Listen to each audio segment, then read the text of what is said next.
Welcome back to DataShark Academy. In previous lesson, we learned about Kafka brokers. You also learned that a Kafka cluster can have one or more brokers. Here in the diagram, you can see we have three brokers, broker 1, broker 2, and broker 3. Each of the broker is identified by its ID.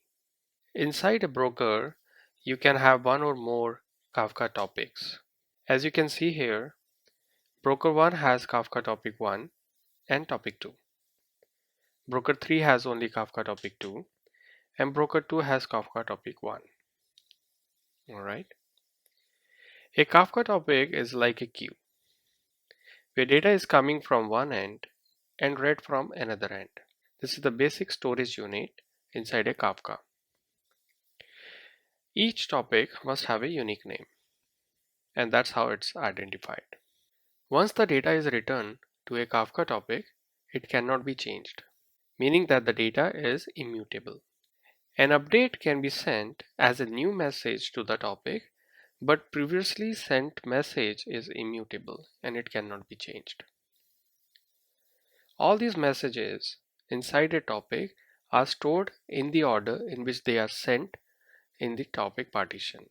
So here you can see we have 5 data packets and each of them has an ID. And these IDs are called offset IDs. We'll talk about this later. Alright.